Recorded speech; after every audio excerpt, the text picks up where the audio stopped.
하나님의 말씀 보겠습니다. 시편 53편 1절에서 6절에 있는 말씀입니다. 시편 53편 1절에서 6절에 있는 말씀, 저와 여러분이 한 절씩 교독하겠습니다. 어리석은 자는 그의 마음에 이르기를 하나님이 없다 하도다.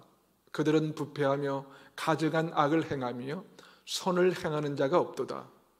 하나님이 하늘에서 인생을 굽어 살피사 지각이 있는 자와 하나님을 찾는 자가 있는가 보려 하신즉 죄악을 각기 물러가 함께 더러운 자가 되고 선을 행하는 자가 없으니 한 사람도 없도다.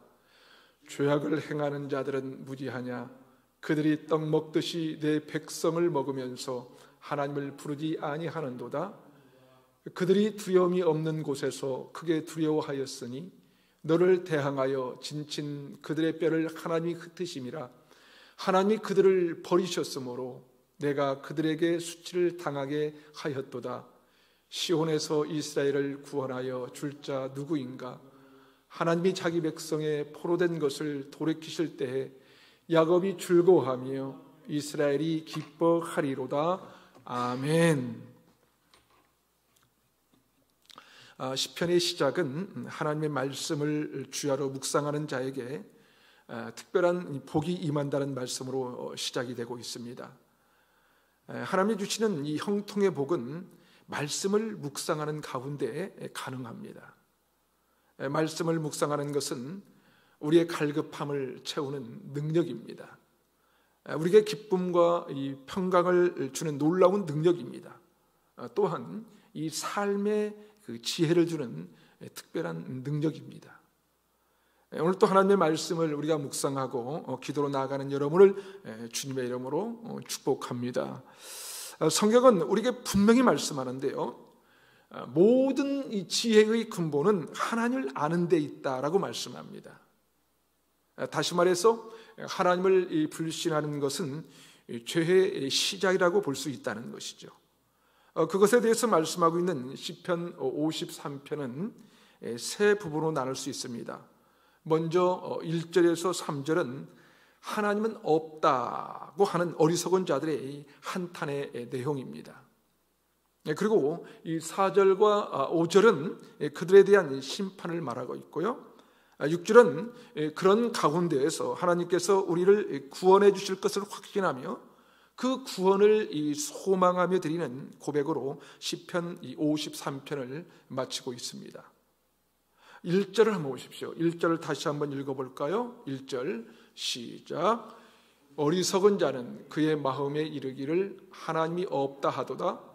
그들은 부패하며 가증한 악을 행하며 선을 행하는 자가 없도다. 어리석은 자가 누구라고 합니까? 지금 어리석은 자는 한마디로 하나님이 없다고 말하는 자라는 거예요. 하나님이 없다. 다시 말해서 무신론자를 말하는 것이죠. 하나님이 없다는 것은 자기 마음대로 살아가는 거예요. 자기만을 위한 삶을 살아갑니다. 이웃에게는 관심이 전혀 없습니다. 다른 사람들의 삶의 형편에 대해서는 아무런 관심이 없는 삶, 다시 말해서 배려가 없는 삶을 사는 것입니다. 배려가 없을 뿐만 아니라 때로는 이웃을 핍박하고 어렵게 하는 그러한 삶이 바로 어리석은 자의 이 삶이라고 하는 것이죠. 어리석은 자는 이 하나님이 원하시는 것을 알기를 원하지 않습니다. 그러므로 어리석은 자가 될 수밖에 없는 것이죠. 왜냐하면 하나님을 인식하지 않고 하나님을 경외할 줄 모르는 이 신앙적 무지와 불경건한 자, 이 사악한 자들이기 때문입니다. 어리석은 자들은 그 행위가 악하다는 거예요. 부패했다는 것입니다. 사악합니다. 악을 행합니다. 왜 그렇습니까? 이것이 바로 죄를 짓는 인간의 이 본성이기 때문입니다. 그러기에 이 하나님을 알기를 원하지 않을 때 그 행위가 악할 수밖에 없는 것이죠. 선을 행하는 자가 없다는 것입니다. 그것은 창세기 6장에 나오는 이 노아 시대의 상황을 우리가 알 수가 있는데요, 모든 행위가 부패했다고 하면서 하나님이 심판하시는 모습이죠. 심판하는 모습. 선을 행하는 자가 없습니다. 선을 행하는 자가. 다시 말해서 선을 행할 능력이 결여되어 있다는 것입니다. 하나님께로 돌아갈 때, 우리가 하나님을 바랄 때 선을 행할 능력을 하나님께로부터 부여받게 되는 것입니다. 2절부터 4절까지는 세상 풍조를 살피시는 하나님의 책망을 다루고 있는데요. 2절과 3절을 한번 보십시오. 2절과 3절을 함께 읽겠습니다. 시작. 하나님이 하늘에서 인생을 굽어 살피사 지각이 있는 자와 하나님을 찾는 자가 있는가 보려 하신즉 각기 물러가 함께 더러운 자가 되고 선을 행하는 자 없으니 한 사람도 없도다. 여기에 보면 하나님이 관심을 두시는 자는 지각이 있는 자, 지각이 있는 자, 그리고 하나님을 찾는 자입니다.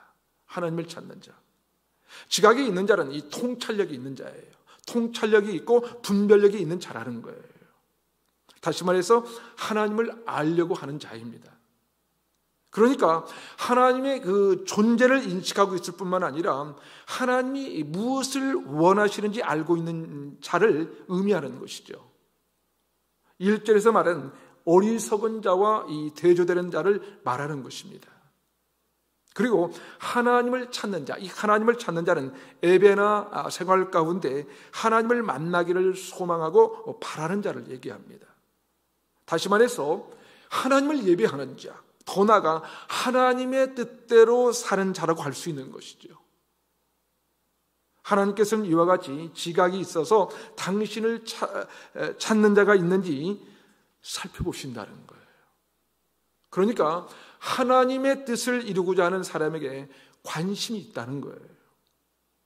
사랑하는 여러분, 많은 사람들이 이 하나님이 없다고 말합니다. 하지만 하나님은 분명히 계십니다. 그 하나님은 오늘 또 세상에서 하나님을 알기 원하는 지각이 있는 자와 하나님을 예배하는 이 거룩한 자를 구워 살피시며 찾고 계십니다. 하나님을 향하여 신령과 진정으로 예배드리며 그 뜻에 합당해 사는 자를 찾고 계시는 것입니다. 그러나 인간은 모두 전적으로 부패하고 타락하였기 때문에 하나님께서는 세상 가운데서 이러한 자는 결코 찾을 수 없다는 거예요. 인간의 본성이 부패했기 때문에 선을 행하지 않는다는 것이죠. 하나님을 찾는 자, 선을 행하는 자가 아무도 없다는 거예요. 모든 사람은 하나님을 떠난 이 바른 길에서 벗어난 삶, 하나님의 시선을 외면하고 악에 치우친 삶을 살고 있다는 것입니다. 악인의 전형적인 삶의 방식인 것이죠. 그럼에도 불구하고 놀라운 사실은 무엇입니까? 그런 인간을 포기하지 않으시는 하나님이시라는 거예요. 우리가 그 하나님을 찾을수록 우리에게 은혜를 베푸시는 하나님이십니다. 그러게 여러분, 오늘 또 하나님을 거부하는 사람들, 하나님을 알지 못하는 사람들에게 하나님이 누구인지를 전하는 우리의 삶이 되실 수 있기를 바랍니다. 계속해서 4절을 보십시오. 4절을 함께 읽습니다. 시작. 죄악을 행하는 자들은 무지하냐? 그들이 떡 먹듯이 내 백성을 먹으면서 하나님을 부르지 아니하는도다. 무슨 말이냐면요, 하나님의 뜻에는 관심이 없다는 거예요. 그래서 힘이 없고 연약한 사람들을 함부로 대하고 잡아먹는 사람들이라는 거예요. 여러분, 하나님의 뜻이 무엇입니까? 하나님의 뜻이 무엇이에요? 하나님의 뜻은 하나님을 사랑하는 거예요.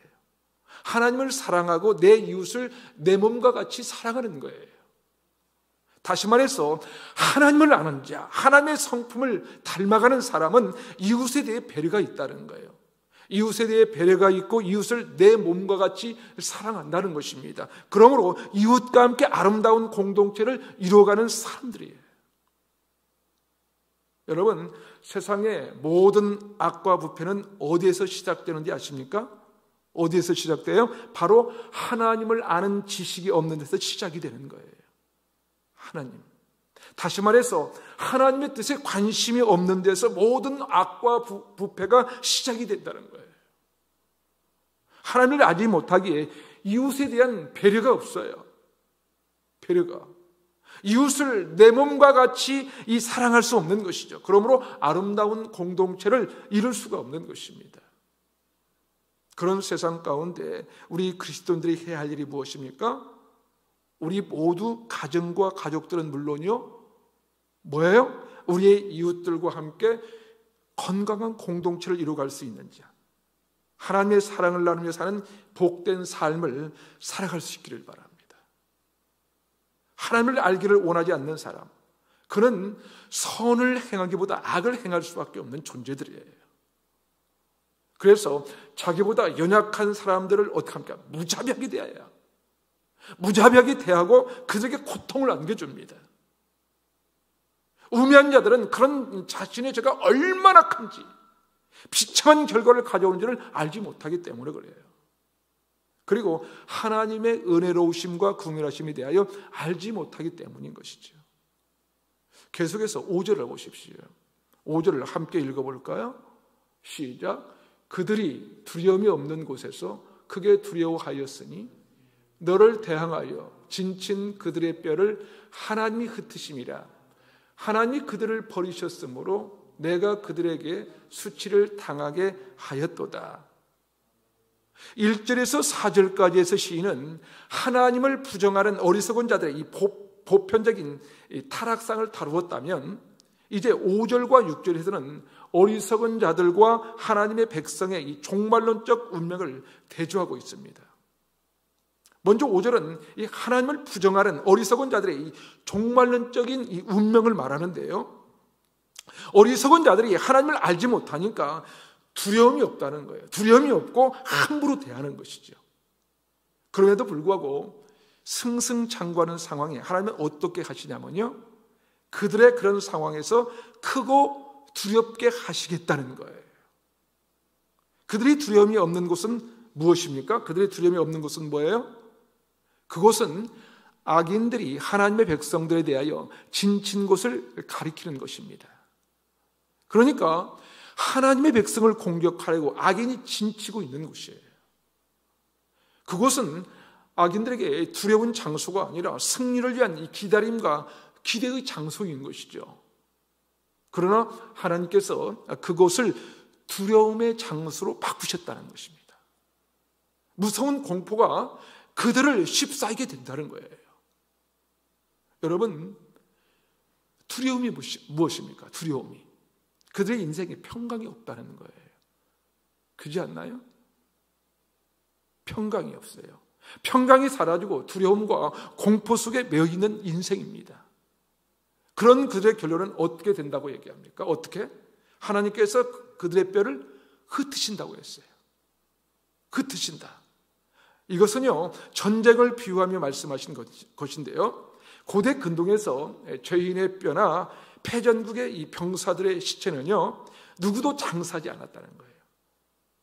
누구도 장사하지 않았고 땅에 버려지는 일이 비일비재했답니다.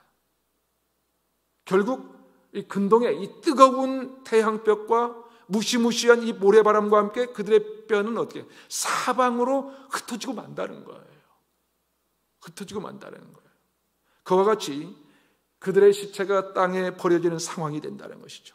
다시 말해서 그들은 영원히 멸망한다는 것입니다.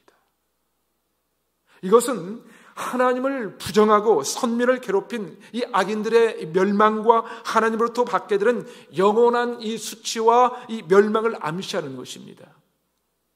본문에서 시인은 악인의 멸망을 그렇게 강조함으로써 6절에 나오는 이 선민의 영광된 모습과 뚜렷하게 대비시키고 있는데요, 6절을 한번 보십시오. 6절을 함께 읽어보겠습니다. 시작. 시온에서 이스라엘을 구원하여 줄 자가 누구인가? 하나님이 자기 백성의 포로된 것을 돌이키실 때 야곱이 즐거워하며 이스라엘이 기뻐하리로다. 여기서 중요한 것이 있는데요, 앞절인 5절에서는 어리석은 자의 이 비참한 이 종말론적인 운명을 완료시제를 사용하여 밝혔습니다. 완료시제. 다시 말해서 이 과거의 악인들이 당했던 이 비참한 운명을 회상함과 동시에 앞으로도 이 악인들의 운명은 이와 같은 것이라고 제시하는 것이에요. 그런데 6절에서는요, 미래적 상황을 나타내는 이 미완료형 표현을 사용하고 있습니다. 다시 말해서 현재는 그렇지 못하더라도 미래는 영광스러운 이 결과가 있을 것이라고 밝히고 있는 것입니다. 6절은 시편 53편의 결론으로서 하나님의 백성들이 궁극적으로 누리게 될 이 승리와 구원의 기쁨을 노래하고 있습니다. 악인들은 영원히 멸망하지만 하나님의 백성들은 보호하심을 받는다는 것이죠. 이것이 바로 우리에게 주시는 위로요 능력의 말씀입니다. 여러분, 하나님이 누구십니까? 여러분, 우리를 구원하실 수 있는 유일하신 하나님, 전능하신 하나님이십니다. 시인은 그 하나님을 찬양하고 있는데요, 하나님의 이 구원 사역의 결과로서 하나님을 인정하는 선민은 큰 기쁨을 누리게 된다는 사실을 말씀하고 있는 것입니다. 그것을 시인은 야곱이 즐거워하며 이스라엘이 기뻐하리라는 이중적 표현으로 강조하고 있습니다. 그렇습니다. 여러분, 하나님은요 자기 백성에게 회복의 놀라운 은혜를 베풀어 주신다고 했습니다. 하나님은 자기를 찾는 자들이 여러 가지로 힘들고 억압받는 상황이지만 구원의 하나님을 바라는 자에게 하나님은 반드시 놀라운 회복의 은혜를 허락해 주신다는 거예요. 그러게 우리가 선을 행하며 살아가는 것이 오히려 핍박이요 고통이라 할지라도 우리는 끊임없이 선을 추구하는 자가 되어야 한다는 것입니다. 왜냐하면 지금은 그것이 고난일 수 있지만, 그러나 우리가 장차올 영광과는 비교할 수 없는 영원한 기쁨과 즐거움이 있을 것이기 때문입니다. 사랑하는 여러분, 악을 행하는 자들이 승승장구하는 것 같지만 어쩌면 악을 행하는 자들이 형통의 복을 누리는 것 같아 보이지만 인생의 결말이 결코 그렇지 않다는 거예요. 그러기에 우리는 그들을 두려워하지도 않고 부러워하지도 않습니다. 왜입니까? 그들이 아무리 승승장구하는 것 같아도 그들은 어리석은 자들이에요. 하나님을 모르는 자들입니다. 사랑하는 여러분, 우리의 삶이 하나님의 살아계심을 증거하고 구원의 하나님을 선포하고 높이는 그런 삶이 되시기를 바랍니다. 그런 우리를 통하여 하나님이 없다고 말하는 어리석은 자들에게 살아계신 하나님, 구원자 예수 그리스도를 전할 수 있는 구원의 통로가 되어야 할 것입니다. 그러므로 그들도 구원의 영광에 참여하여 회복의 은혜를 경험하며 함께 하나님 나라의 공동체로 세워져 가기를 간절히 바랍니다. 사탄이 왕노릇하고 또 무신론적 그 인본주의가 득세하여 신본주의자를 억압하는 것 같은 이런 세상 속에서도 우리는 다시 한번 삶의 방향을 재점검해 봐야 할 것입니다. 하나님을 알아가는 삶, 여기에 인생의 해답이 있는 거예요. 인생의 해답이. 무엇보다도 하나님과 동행하는 삶 가운데 하나님의 뜻을 실행하고 진정한 그 형통의 복을 누리며 구원과 회복을 흘려보내는 복된 저와 여러분의 삶이 되시기를 주님의 이름으로 축원합니다. 아멘.